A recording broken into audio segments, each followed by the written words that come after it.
Hello, friends. Welcome to the Kumbi show. This is GK Sports India YouTube channel. We are here to preview the World Cup 2025 all-important game between the two powerhouses in world cricket. Who else? India versus the reigning champions Australia. The game is again to happen at Vizag. India has already played one game in Vizag, had a reasonable, look at what the surface can provide there, and they go in. And I wouldn't say a must-win situation, but a very, very important game to look at where India is on the table.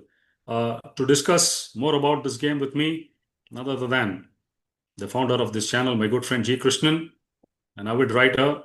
He's also co-authored a book called The Hitman with Vijay Lokapalli. A fantastic read it was. Welcome, Jiku. Uh, your take on what is going to be an all-important game coming up at Vizag, the same venue where India lost to South Africa against the reigning champions Australia. Thank you very much, Sri. Thank you for the kind words. And yes, India beaten in the last game against South Africa. Perhaps it was a wake-up call for them. And up against multiple-time world champions and defending champions Australia, who are yet to be defeated in this tournament, they will not find it easy. That is India against Australia. They have had some recent matches. Even just before the World Cup, they had a 3-match ODI series. It was a high-scoring one. And hopefully, India pick up the right lessons, don't make the mistakes. And they, like you said, though it is not a must-win situation, India will have to play well and not leave it to the end and wait for the other results to work in their favor to qualify for the semifinals. So play well, play a near perfect game, if not a perfect game, and use all the experiences of playing Australia in the recent times and win it well. There's a couple of things when we look at the matchups between the two sides. Both bat deep, top heavy, good spinners in the side. Maybe the edge Australia has is per se in terms of their medium pace attack. That's one area. And of course, fielding has always been Australia's highlight, and they've been one of the finest fielding units in world cricket.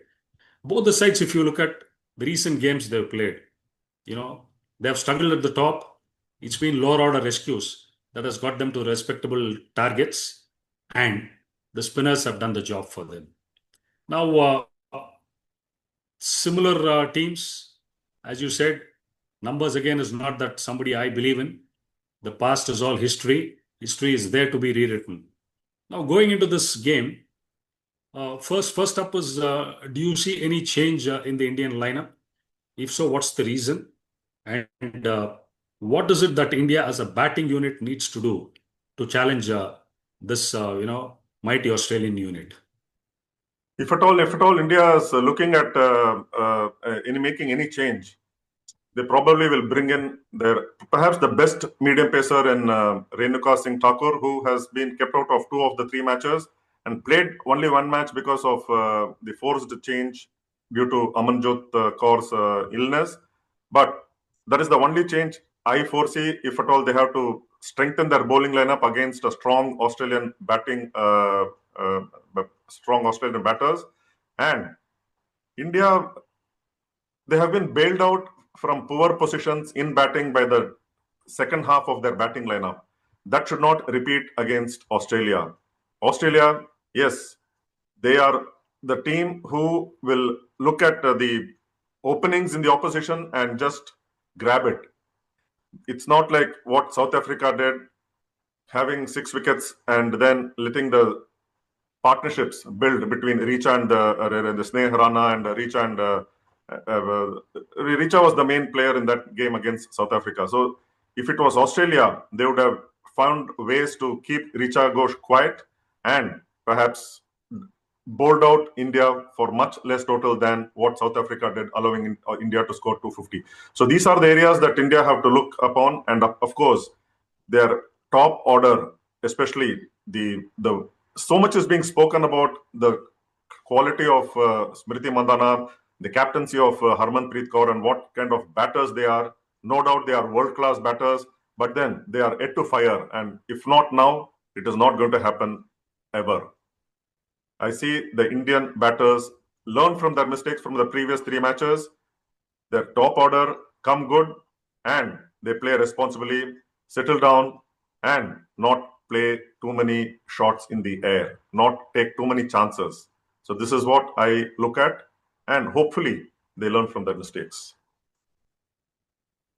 I also have a feeling because the body language of Harmanpreet Kaur in the first 3 4 overs when Sri Charani was bowling, she wasn't all that convinced, or she didn't show the sort of confidence you generally have a captain show in a bowler. I have a a gut saying that there could be one more change. India could replace Sri Charani with Radha Yadav, who's got that much more experience playing at international level, and she's an outstanding fielder and a very capable over order batter. Anyway, that's up to the Indian think tank when they come on that particular day to decide on what they want to play. Well, I was talking about Australia matchups. They've got the experience of Alyssa Haley. They've got Beth Mooney, who got a brilliant 100 bailing out Australia on the other day against Pakistan. And, they bat deep. As I said, the top order batters and the Indian batters are very similar. The spinners, especially likes of Ash Gardner, Warren, or it could be the leg spin of Elena King. It's a good matchup. I believe the medium pace attack of Australia, in Garth and Schultz, they are the two who could make that subtle difference. Again, as I mentioned in the opening, both the teams have been bailed out on a couple of occasions with lower order, cameos and performances. So Australia also would not like to leave any stone unturned in this game. They would look at it like a game. And mind you, 7 time champions in the world events, they know how to play on the big stage and play those big moments definitely better than most of the sides here. And you mentioned they've played India in the recent past, high scoring games, results favoring both sides. How do you think Australia would be approaching this game? Because India already has had one game under the belt in Vizag. If it's going to be a belter of a track like this, I certainly look at high scoring game, and the key would be the game holding on to the nerves. The team that holds on to the nerves handles pressure better. I think they would come up trumps. Certainly, and like you said, 7 time champions. They played like world champions in that last game against Pakistan because 6 down for nothing. You had Beth Mooney score that magnificent unbeaten 100. These are the moments that Pakistan, or rather Australia, cash in on. You have some player to bail them out, to bat them till the end, and put them to a respectable total, and then they have their bowlers do the rest of the work. So this is what is Australia, and that is why they are so many times world champions. And like it's not going to be easy for India anyway. So, but they have to bring in all their experiences, the experience of even the matchups that they have had.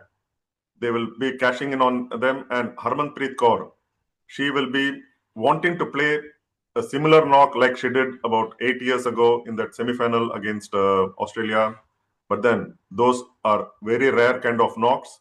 If you have it the second time again, India won't mind it, she won't mind it, because that is very much required. But Australia, they will just, they will approach the game, they will enter the field with a smile, knowing that they are in a much better position and maybe looking at the areas where they can catch India off guard. And there are so many areas that they will be having a smile on their lips as each and every bowler will go to deliver those deliveries against the Indian batters. Well, I think you mentioned if there's a small opening, I think they'll just burst through the door, and certainly they will not, open up those chances and let the game loose. Hoping for a similar surface for the game coming up. I think we certainly will see a high scoring game unless and until again we see a repeat of a top order collapse and the game ends up being a no show. But to me, it looks like a game which is even Stevens. As I say, the team that can just not play well, hold on to pressure, handle pressure better, is certainly going to come up trumps. And who better than Australia? They've been on the stage many an occasion, and they've done it before. And certainly India is no pushover, and Indians have been there. They've done well in the recent past against the likes of England and Australia. To me, it looks like an even game, but India certainly has to play top-notch level of cricket. They just cannot bank on, the Richa Ghoshes or Deepti Sharmas or Sneh Ranas in the lower order to deliver time and again. So, what's your take on final say on the game, Jiku? Where do you see the game is heading? who do you think has got the better chances? Certainly, Australia have the better chances because of what they are capable of doing.